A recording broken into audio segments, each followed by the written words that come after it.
और आइए अब ये समझ लेते हैं जो सुरंग युद्ध है वो कैसा होने वाला है। अब ये समझना बहुत जरूरी है, हमास ने सुरंगों का कितना बड़ा नेटवर्क और इसको कैसे तैयार किया है ये आप देखिए। हमास का दावा है कि गाजा में 1300 से ज्यादा सुरंगें हैं। ये सुरंगें 500 किलोमीटर के पूरे इलाके में दायरे में फैली है।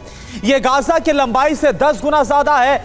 इन सुरंगों को बनाने का काम 2005 से जारी है। ये सुरंगें इतनी गहरी होती हैं कि इजराइल के बमों को ये बाकायदा झेल सकती हैं। और देखिए, एक थिंक टैंक रैंड कॉर्पोरेशन की रिसर्च के मुताबिक क्या इंफॉर्मेशन आ रही है। गाजा में सुरंग निर्माण के लिए हमास टेंडर तक निकालता है बाकायदा, और एक सुरंग के निर्माण में 83 लाख रुपए का खर्चा आता है। मस्जिदों और सार्वजनिक जगहों पर सुरंग के लिए चंदा इकट्ठा किया जाता है। 900 कर्मचारी 3 महीने लगातार काम करते हैं तो एक सुरंग बन पाती है। ईरान और उत्तर कोरिया के इंजीनियर सुरंग बनाने में हमास की मदद करते हैं। 2018 में हमास चीफ इस्माइल हानियह ने दावा किया था कि गाजा में वियतनाम युद्ध में बनाई गई सुरंगों के मुकाबले 2 गुनी सुरंगें हैं। यानी सुरंगों के इस नेटवर्क को तोड़ना बिल्कुल भी आसान इजरायली डिफेंस फोर्स के लिए नहीं होने वाला है। और आप यह भी देखिए कि ऐसा भी नहीं है कि इन सुरंगों के बारे में इजरायली डिफेंस फोर्स को जानकारी ना हो। अलग अलग वक्त पर इजरायली डिफेंस फोर्स की याहलोम यूनिट इन सुरंगों को नष्ट भी करती आई है। अब देखिए कब कब आईडीएफ की तरफ से ऑपरेशन छेड़ा गया इन सुरंगों के खिलाफ। साल 2014 में आईडीएफ ने सुरंगों को निशाना बनाते हुए हवाई और जमीनी ऑपरेशन को शुरू किया था। इस ऑपरेशन में लगभग 32 सुरंगों को नष्ट किया गया था। यह सुरंग करीब 100 किलोमीटर के दायरे में फैली हुई थी। इन 32 सुरंगों में से 14 सुरंगें तो इजराइल के इलाके में निकल रही थी। सुरंगों का यह जाल पूरे नेटवर्क का एक छोटा सा हिस्सा था। उस समय इजरायली रक्षा मंत्री ने दावा किया था कि कुछ ही दिन में सारी सुरंगों को नष्ट कर दिया जाएगा, लेकिन इस काम में कई हफ्ते का वक्त लग गया। बावजूद इसके सुरंगों का यह जाल पूरी तरह से आज तक नष्ट नहीं हो पाया। कुछ और बड़ी खबर आ रही है रवि। बिल्कुल, इन टनल्स के नेटवर्क को लेकर आईडीएफ का दावा, हमास के सुरंगों को लेकर आईडीएफ का दावा। सुरंग से निकलते देखे गए लड़ाके, ये आईडीएफ ने कहा है। सुरंग से निकलने के दौरान मारे गए कई हमास के लड़ाके। सुरंग कई मीलों तक लंबी थी, इजरायली फोर्स का यह दावा है।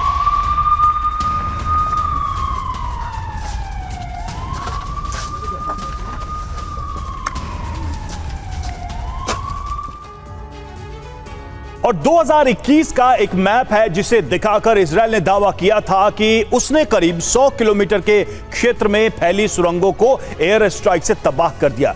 यह वही मैप है, इसे ध्यान से देखिए और समझिए। यह Beit Hanoun Gaza city Khan Younis इलाके में फैले थे ये टनल का पूरा नेटवर्क, और उसी का ये मैप है जो इजराइल के पास था और जिसमें आईडीएफ ने दावा किया था कि एयर स्ट्राइक से इनको नष्ट कर दिया गया था। और देखिए, इजराइल ने इन इलाकों में सुरंगों को भले ही तबाह करने का दावा किया हो, लेकिन हमास का दावा था कि इजराइल ने जितनी सुरंगें तबाह की है वो इस पूरे सुरंग नेटवर्क का सिर्फ 5% था। आप समझ सकते हैं। बिल्कुल, और इतना ही नहीं, इस सब के बाद 2022 में खान यूनिस इलाके में 70 मीटर गहरी सुरंग का पता चला, जिससे पता चला कि सुरंग के मामले में हमास के दावों में कितना दम है, ये दावे कितने सही।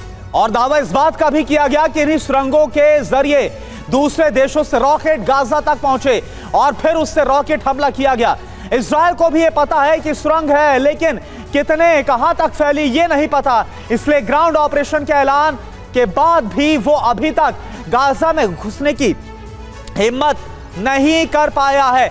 और देखिए, हमारे साथ जो खास मेहमान जुड़े हैं उनसे आपका परिचय करा दें। ब्रिगेडियर डीएस त्रिपाठी सर इस वक्त हमारे साथ जुड़े हुए हैं एज अ डिफेंस एक्सपर्ट, और professor Satish Kumar as a foreign expert इस वक्त हमारे साथ जुड़े हुए हैं। ब्रिगेडियर डीएस त्रिपाठी सर, मेरा सवाल आपसे है, ये जो सुरंगों का पूरा जाल फैला हुआ है, ये कितनी बड़ी चुनौती साबित होने वाला है जब अंदर जाकर गाजा में आईडीएफ का ऑपरेशन और तेज होगा? तो ना, एक आपने जो कहा अभी, एक बहुत बड़ी चुनौती साबित होने वाली है। हालांकि जैसे आपने बताया, इसका एक्सपीरियंस इजराइल को है पहले, लेकिन 2 चीजें आप लोगों ने जो अभी बताई वो बहुत इंपॉर्टेंट है। एक जो बताया आपने कि 30 मीटर गहरी और दूसरी 70 मीटर गहरी सुरंग है।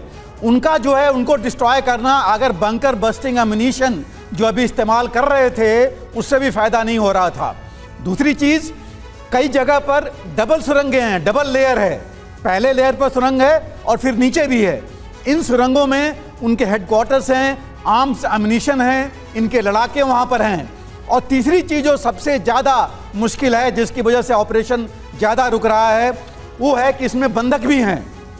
तीसरी चीज इसके अंदर और एक्सपीरियंस देने के लिए अभी अमेरिका से उनके जो मेरीन फोर्स के कमांडर थे स्पेशल ऑपरेशंस के जनरल जेम्स ग्लिन, वो भी आ चुके हैं इजराइल में इनको एडवाइस करने के लिए, इसके बारे में आगे बताने के लिए।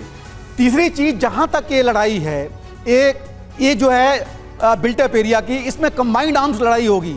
ये बहुत छोटी होगी। अभी आप जो बता रहे थे, एक एक मान लीजिए सुरंग है, कहां क्लोज पर है, किस कॉम्बैट जगह होगा, है, बहुत मुश्किल है। ये क्लोज कॉम्बैट होगा और इसी वजह से ये सारे चैलेंजेस हैं।